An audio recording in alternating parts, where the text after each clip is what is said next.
In the heart of a quiet mountain village, a solemn gathering took place on a crisp winter morning. Friends and family stood in silence around a simple wooden bench where a body lay, respectfully covered in a white cloth. But what made this funeral extraordinary wasn't just the grief etched on the faces of the mourners. It was the presence of a lone wolf, standing watch beside the casket.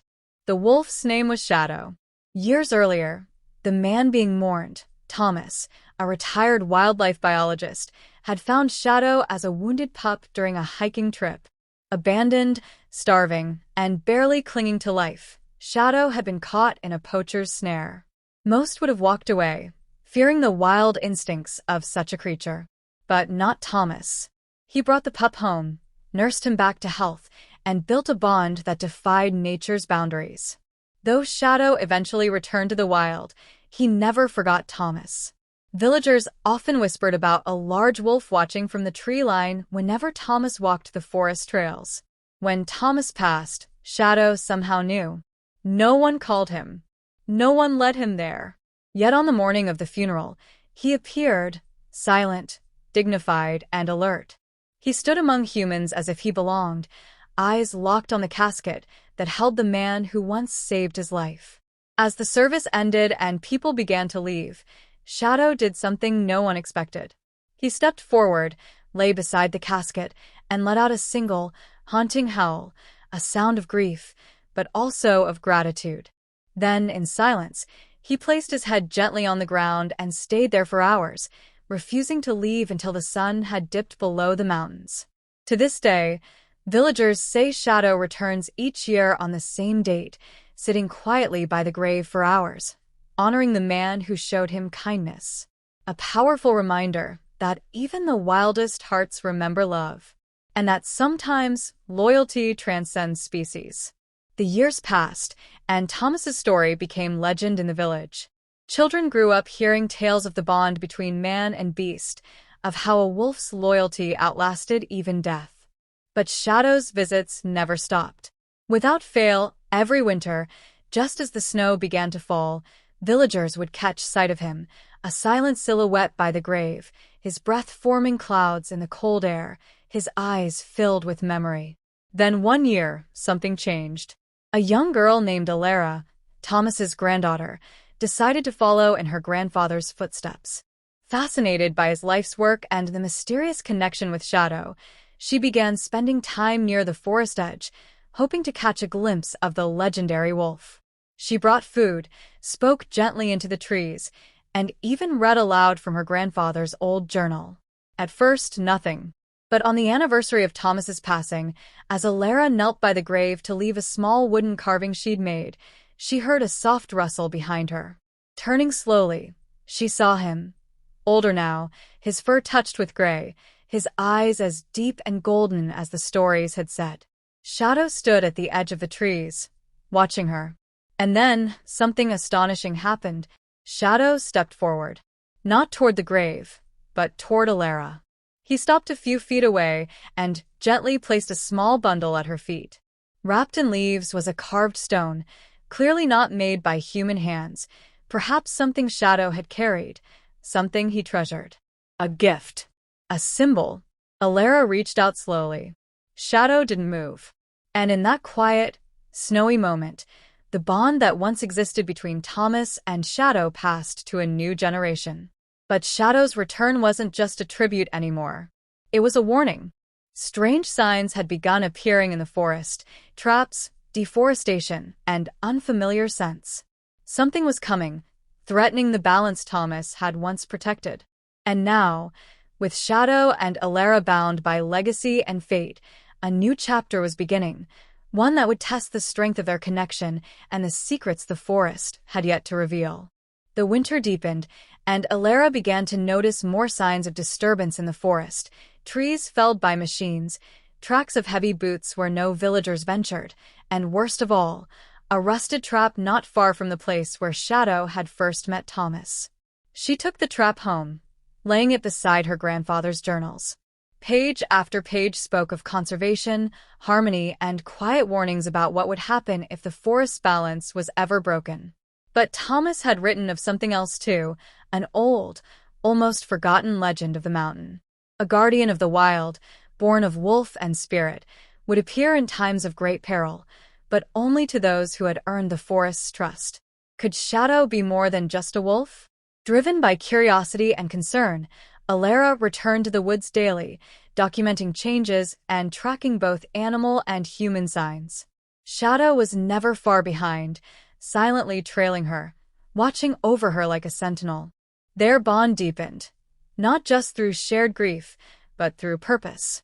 Then one night, Alara heard voices in the distance, rough, hurried, and speaking in a language she didn't recognize. She climbed a ridge and saw them, a group of outsiders with trucks, tools, and rifles. They weren't just here to cut trees, they were hunting something. Or someone. That night, as she returned home in a rush, Shadow appeared directly in her path, his stance firm, eyes glowing in the moonlight. He led her into the forest's heart, to a place even Thomas never dared document, a hidden glade lit by fireflies and moonlight reflecting off crystal-clear water. At the center stood a stone monument covered in markings Alara couldn't decipher, but Shadow could. With his paw, he traced a shape in the snow, a symbol from her grandfather's journal. It matched the one labeled, the Covenant Stone. Something ancient was awakening. The forest was no longer just a setting, it was a battlefield. And Alara, the granddaughter of the wolf's only friend, had just been chosen as its next protector. The air in the glade pulsed with an energy Alara had never felt before. As Shadow stood beside the Covenant Stone, the markings began to glow faintly, pale blue symbols shimmering through centuries of moss and time. Alara reached out and touched the stone, and in that instant, visions flooded her mind. Her grandfather, younger and stronger, walking with Shadow, ancient wolves racing under moonlight, and dark silhouettes moving through the trees, bringing fire and ruin. She gasped and stepped back. Shadow nuzzled her gently, grounding her. He wasn't afraid. He had seen this before. The next morning, Alara woke in her small cabin to find her grandfather's old satchel placed neatly on the table, though she didn't remember bringing it out. Inside, along with maps and field notes, was something new, a small, smooth pendant shaped like a wolf's tooth, engraved with the same symbol from the Covenant Stone. That day, she made a decision. Alara gathered what she needed, gear, maps, her grandfather's journal, and set out with Shadow to confront the intruders. Along the way, they were joined by others, foxes, birds, and even a great antlered stag that seemed to appear from nowhere. The forest was responding, calling its guardians to rise. But deep within the valley, the invaders had uncovered something buried, something ancient and dangerous. Not just a threat to the trees and animals, but to the very spirit of the forest. A black stone, humming with corrupted energy, pulsed like a heartbeat in the clearing they had made. And it was waking.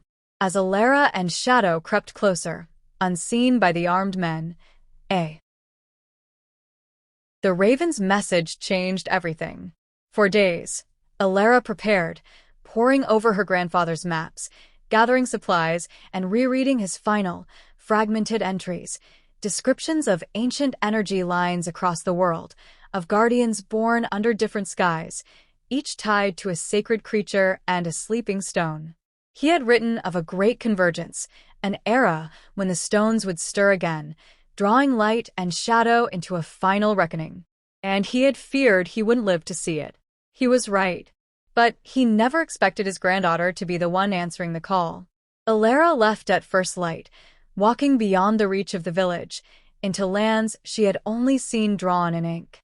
Shadow walked silently beside her, his fur catching the wind, eyes always scanning, as if sensing a greater danger that lurked not ahead, but behind. The land changed as they traveled. Green forests turned to cold, barren hills, then into dry plains stretched beneath endless skies. It was in the third week of her journey, under a pale moon, that she found the first sign of the others. A fire burned in a distant hollow. As Alara crept closer, she saw her, the girl from her dreams. Dark-skinned, cloaked in sand-colored robes, the girl stood beside a lion whose silver eyes glowed like dying stars. The girl was younger, perhaps 16, yet there was something ageless in her stance.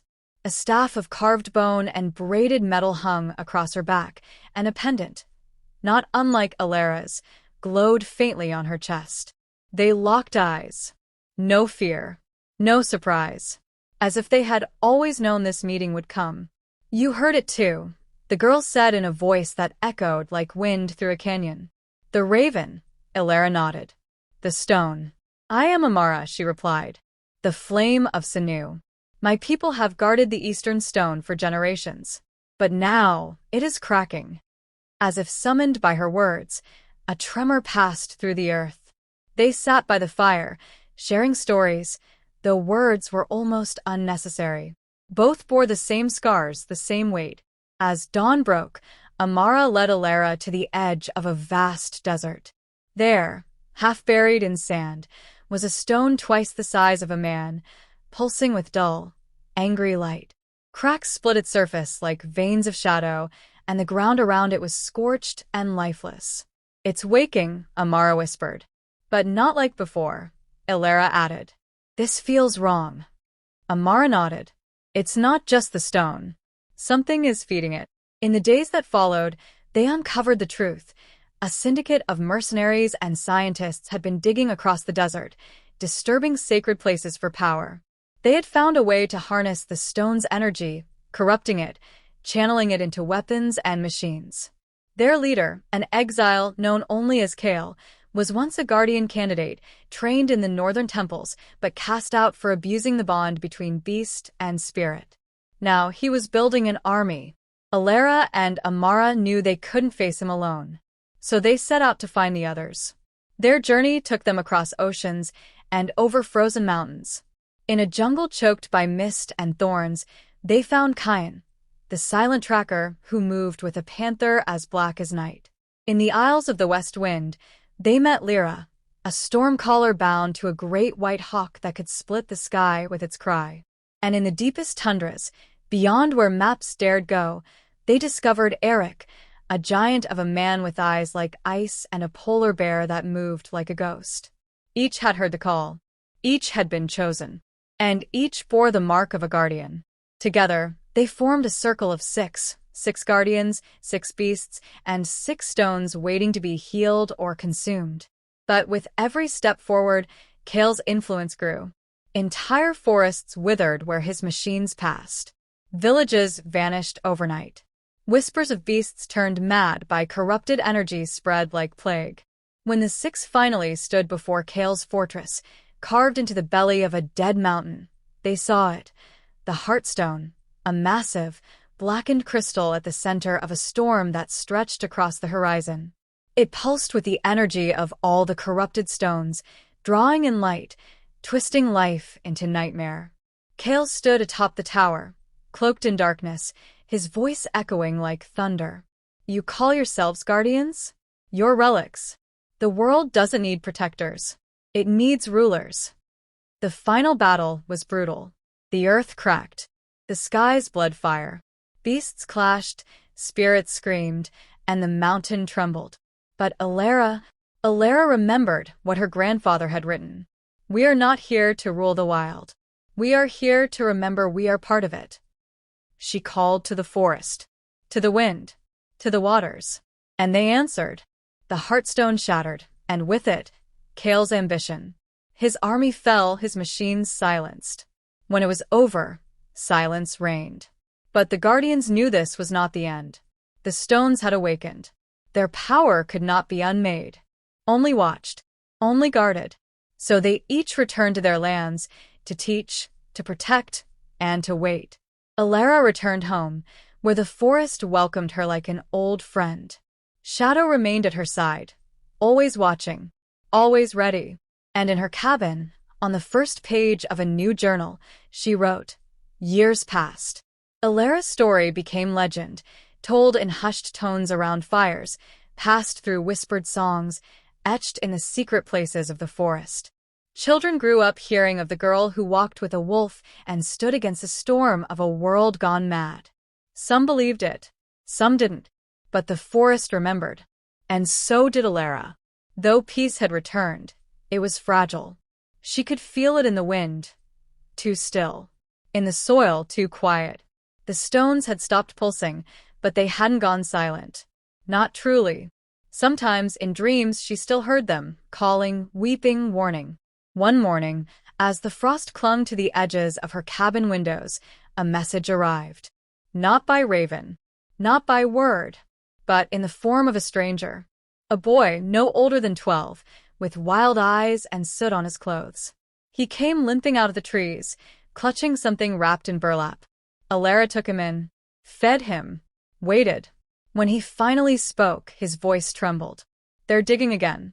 Not for the stones. For what's beneath them. He unwrapped the bundle in his arms. Inside was a broken pendant. Not like hers. Not like Amara's. Older. Weathered. Cracked through the center. Yet still faintly glowing. Alara stared, her heart racing. It couldn't be. These pendants were given only to the first guardians, those who walked the land before memory. The ones who vanished when the stones first slept. Shadow growled softly behind her. The boy looked up, eyes wide. They're coming. The ones who made the stones. The ones who buried them. Alara stood slowly, her breath visible in the cold morning air. She turned to the forest, where the trees had begun to sway, though there was no wind. Somewhere far away, perhaps beyond the reach of the living world, something ancient was moving again. The Guardians had thought the war ended with Kale. They were wrong. This wasn't the end. It was the beginning of something older than war. Older than wolves. Older than the forest itself. And it was waking. The silence after the boy's words was not empty. It was expectant, like the moment before a storm breaks, when the sky holds its breath. Alara moved with purpose. She lit the old hearth, pulled out her grandfather's journal once more, flipping past every filled page until she reached the back cover.